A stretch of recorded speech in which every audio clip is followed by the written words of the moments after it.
Namaste, this is New India Junction. I am Nivedita Tiwari. We have with us today Ranvir Shorey. He needs no introduction. He is known as much for being vocal about his politics on social media as he is for his craft of acting. Ranvir, welcome to New India Junction.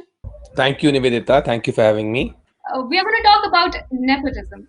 I mean, it took the tragic death of a very promising actor for it to become such a mainstream conversation that it has become now. It has been talked about earlier, but not in such a manner. You've been in the industry for a very long time. How has been your experience in the industry in the context of nepotism? If anything, I have suffered Hmm. from the hands of nepotism in the Hindi film industry. But that is, I mean, I'm not the only one to start with. Although my circumstances, you can say, are kind of unique because I am also I was born and brought up on the fringes of the Hindi film industry, so I'm not strictly an outsider. But because of the politics that is within the Hindi film industry, I think I can say safely that I have also suffered from at the hands of nepotism. Now, broadly speaking about nepotism in the film business, first let's be clear that nepotism exists everywhere, not just the film industry. It exists in all industries. But having said that, it's not something pleasant. It's not something which is desirable for a truly democratic system to Hmm. work. Yeah. And I believe nepotism itself, stems from feudalism, dynasticism, which are prevalent, largely prevalent in Indian society, Hmm. not just in the film business, but overall. Power and wealth stays with a few people. I'm talking about, like I say, the top of the pyramid of the mainstream Hindi film industry, what they call Bollywood. Yeah. Uh, and It's a simple rule in life that people will want to stick on to power and the wealth that therefore doesn't move as it should. Yeah, but even within the industry, do you think that people who come from film families who have some sort of a background, even there is a kind of discrimination that happens? Is there some sort of spectrum there as well? Yes, of course. Like I gave you my example. My father was a small-time Hindi film producer who was very actively involved with the politics in the associations of producers associations, and there also he fought for the rights of smaller producers, smaller films. Ironically, which I find myself in in a position to in the next generation again, where I'm also kind of speaking up, being vocal about the rights of smaller films, other actors who don't probably get as much recognition as they deserve. Or it's also called the star system, fight against the star system.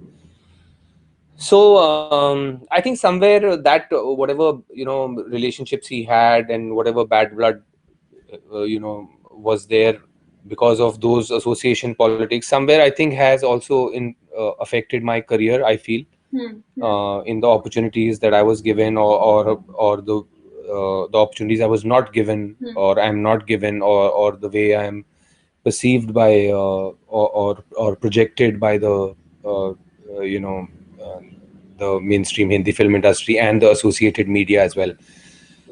So this is what I mean about, although being an insider, being treated as an outsider, and somebody who has suffered at the hands of nepotism.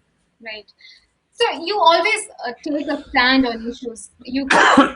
When one looks at your Twitter profile, your social media, you've always taken a stand, and frankly, that's quite refreshing. Um, uh, so have you always been like this, or can people see a certain shift that has happened over a period of time in terms of the kind of stand that you take on certain issues? And how do you view some of the decisions taken by this government since 2019? For example, the abrogation of Article 370. So I think I joined Twitter in 2009. I think Hmm. think 2009 or 10.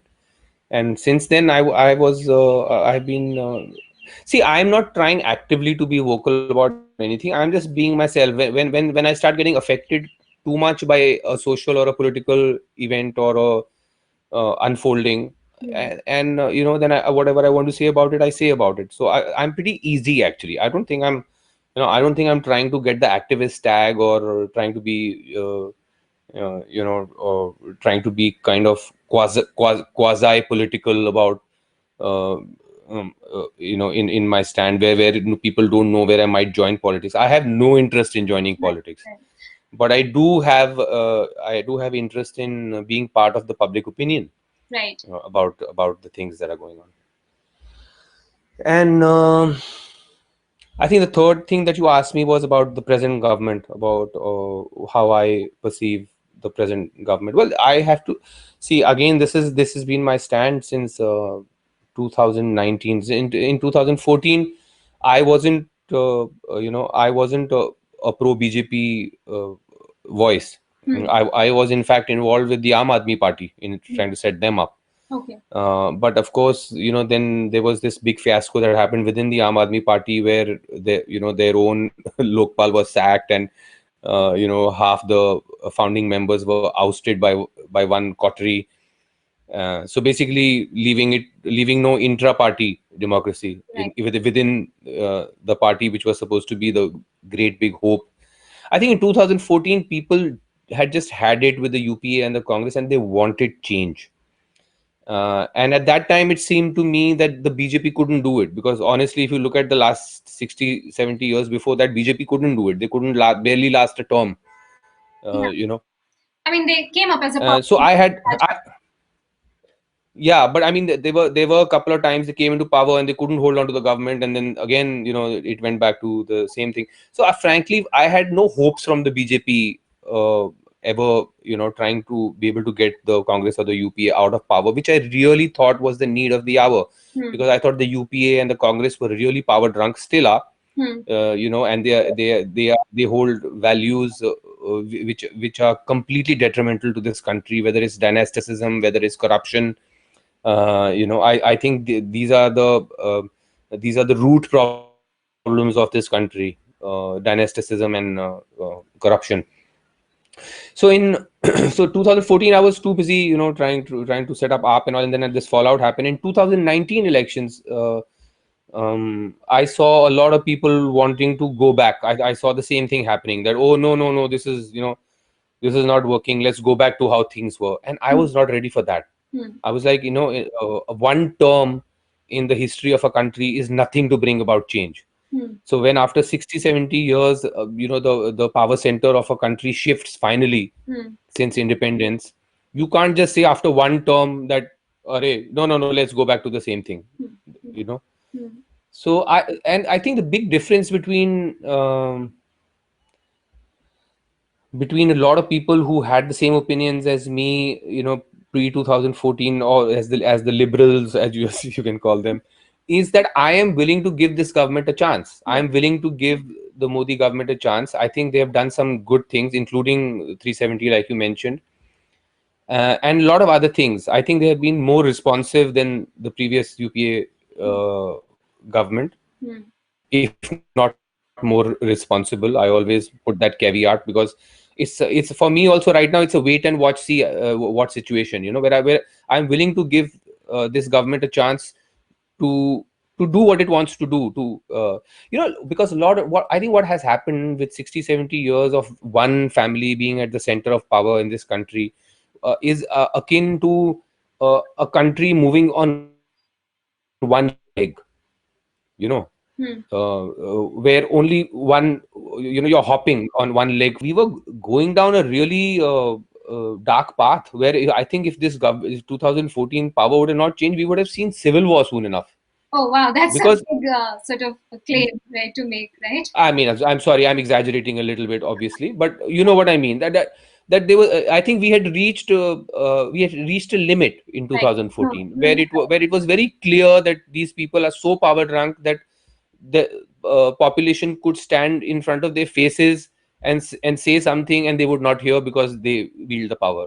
That's what I gathered from the Lokpal movement, before 2014. Right. Um, so yeah, I mean, I think the big difference, if any big shift, like you said, is that I'm willing to give this government a chance, and I think they are in a number of things they are doing quite well. Right. Hmm. So Sorry let's. for that long rant. No, that's fine. It's actually great to. See, my politics is very complicated. I always say, and even I say this on Twitter also, I am not a left. I mean, I have left leanings at heart, but you cannot box me into left, right, Congress, BJP. These are not these are not the ideologies or what I am tied to. You Uh, mostly take I, issue-based positions. Yes, I have issue-based positions, Right. and the biggest issue is that the power should keep moving. It should not be with one family, one party for 60, 70 years. Right. Right. So let's come to Ram. I mean, so he's a much loved cultural icon, not just in India, in most of South Asia. And I believe he's a unifier. Now you see that Bollywood speaks on a lot of issues, issues that are of global importance, but it was quite conspicuous with its silence on the Ram temple issue. I mean, some people did speak about it. You were one of them. So, what does Ram mean to you? What does Ram mean to me? I mean, religiously, spiritually, socially, politically. Um, let's not talk about spiritually, religiously, because those are my own personal beliefs, and they should not have anything to do with uh, the world at large. But I think Ram, more than anything, is the bedrock, cultural bedrock of not just this country but of this civilization. Anything that is, from Hindu Kush to Himalayas to the Indian Ocean, that triangle, uh, is the bedrock of this people, this civilization, is Ram. Yeah, the context of the question was like you spoke about it when many others did not. Yeah. I think see, I think people are little iffy about talking about it. I'll tell you why. It's not that they don't feel what we feel about Ram. I Hmm. think it's about the way the Ram temple, the recent history of the Ram temple, of the demolition Hmm. of the Babri Masjid structure, and therein what happened. I think that is the problem. I think that's why people, एक कहते हैं ना, थोड़ी खट्टापन है थोड़ा. It's Achha. not meetha. There's a khattapan about how it is culminating. Hmm. uh, and I also believe that it would have been much better if it didn't happen like this. If Hmm. there was a clear understanding, Hmm. अगर ले दे के समझ के आपस में हो जाता, it Hmm. would have been much better. Is that now we should now let it rest. You Hmm. know, Hmm. let's not go on about it. Hmm. Hmm. The Supreme Court has allotted a place for the reconstruction of the mosque as well, Hmm. and the Supreme Court has allocated this place to be the Ram temple. And now let's just let it lie. Don't. There's no need to keep raking it up again and again. We should move on. Right. It's time to actually move on. So also PM in his speeches, like he talks about cultural cohesion, samajik samrachta, sabka saath, sabka vikas, sabka vishwas also. And he talks about India taking its rightful position on the global arena while also becoming self-sufficient in many ways. We see that Bollywood cinema as a medium it has such a huge power to reach to the audience. So how do you think Bollywood and cinema can contribute to this vision? First of all, like I said, I have huge respect for Prime Minister Modi and a lot of his initiatives, whether it was the yoga initiative or the Swachh Abhiyan initiative, whether it's the Atmanirbhar initiative. Hmm. I am a huge admirer of these initiatives, and I wish that opposition parties in this country, instead of kind of drag everything that he does down, they should actually think about us as a nation first before thinking about their self-interest, Yeah. instead of thinking about their self-interest first and then the nation. So these are initiatives which I feel are very important to the country and should have got help from all sides. Hmm. Um, and the same thing, that you said, sabka saath sabka vikas, sabka vishwas. This is a great initiative uh, by Prime Minister Modi. But in this case, I'll say not only the opposition parties, but the BJP themselves also need to work more on this initiative. Hmm. They need to, because they are the ruling party, Hmm. they, instead of playing the same mistake that the earlier governments have made of being high nosed when you are in power, work towards sabka vishwas. I'm sure they sabka saath and sabka vikas, so they're already working on, but sabka saath and sabka vishwas, they should actively work on. Hmm.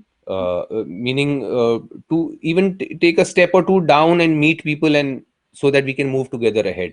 See, Hmm. the thing is, like I said earlier, when a power center in a country shifts for the first time in 60, 70 years, it's not going to be easy, because we are talking about deeply entrenched systems of wealth, power, corruption, Yeah. which are at play, you Yeah. know. And I'm using these three broad terms, but they are different arenas for each of them, whether it's political, whether it's media, whether it's industry, in all of them. So you will see, that it's not easy for a country's power center to change after 60, 70 years. But now that it has, I have great hopes from it. Hmm. And like I said, I mean, there have been a number of great initiatives, but I would like to see more. I would like to see, not just me. There are a lot of people like me who have great hopes Hmm. from the Modi government. Hmm. Hmm. Actually सवाल में था कि cinema कैसे इस Oh, sorry, हाँ cinema. हाँ Cinema, I think cinema has a huge role to play. Even if you see the greatest superpower in the world right now, the USA, a lot of the power they wield is because of the soft power of Hollywood, and their films, their music, their culture. Like, so India already has that a great soft power in the form of Bollywood and in its cinema, Hindi films, and cinema. So I think cinema has a huge role to play in what Prime Minister Modi wants to achieve, of being atmanirbhar, being being self sufficient, but also being a world player. right So I think we already have we have the Indian film industry always. I'm saying we, as part of the fraternity, that I think we already have achieved a lot in that field, and we'll go a long way, provided the government is with us. We don't even have industry status yet. So right I mean, the government also needs to reach, like I said, among other things, it needs to reach out to the Hindi film industry, and there are a number of things which they can do if they talk to our associations and yeah our leaders. They will know that there is a number of things that this government can do to help, to ease the pain of this business, for to help it grow, and for it to globally represent India in a befitting way. I mean personally for me I would love to know more about your craft as an actor. It would be lost for me if I didn't ask you that. How do you approach a character or a project, for example? Is there a film or are there any films and books that have shaped you as an actor? In my profession, every job you do shapes you, not just as an actor but even as a human being. Hmm. uh, you know how important stories are, not I mean, not just to Indians but generally to the world. And I think with each story, with each character, little bit of you is shaped as you explore each story and each character. So how do I choose projects? Honestly, I look for good stories, great stories. I mean, great stories are tougher to come by than good stories. So once in a while you get a great one also if you're lucky. But I look for good stories. I look for good parts, um, which which I believe I can do. Sometimes you get offers where you don't think you can do it, or Hmm. sometimes you get offers where you don't think you should do it. As far as acting schools go, I'm not a method actor. I explore practical aesthetics, which is another school of acting. Hmm. And yeah. Okay. So a cliche question actually. Is there a favorite character that you would want to name that you have played till now? And also if you regret not playing something that may have come your way. um Do it. First one is, if I which one has been my favorite character, I think that's what you asked, right? Yes. uh I think Mithya remains my favorite because I think that's the most complex part I've played. Hmm. There have been others there, whether it's Traffic Signal, whether it's Titli, whether it's Son Chidiya. So there have been a few, but I think by a nose, I think Mithya wins because it's the most complex part I've played. Yeah. And have I ever missed out on? Have I felt bad if I've missed out on parts? Yeah. Well, actually, most of Abhay Deol's career, I think I should have got those parts. Whether it's Devdi, whether it's Oye Lucky Lucky Oye, whether it's Manorma, Hmm. these are the roles I think I should have got. But he walked away with my career. So No, the question also was that if there was a role that came your way, but you said no to it, thinking that you couldn't play it, or for some reason it didn't happen, and then you also regret it. Have we seen something like that? not really. Mostly, I'll tell you a couple of times. What's happened is that I said no to a script, and they finally made the film with someone else, and I was just glad that I said no to the film. I know that's really Okay. mean, but yeah. That's just funny, but Yeah. I think it's not surprising. Okay, as someone who's loved as an actor and who's popular on social media, what would you like to say to the youth of this country? I think I'll say that I have huge faith in the potential of this country, and I'm not the only one. Uh, you know, Yeah. um, lot of us feel that, but I think what we lack is discipline, and discipline um, and the resolve for hard work. Hmm. These are the two things I feel. If generations present and future can inculcate discipline, and instead of the jugaad the jugaad mentality which we are so proud of, instead of that, if we can along with discipline get into a culture of actually slogging it Hmm. for not much but 2 3 generations also. Hmm. Hmm.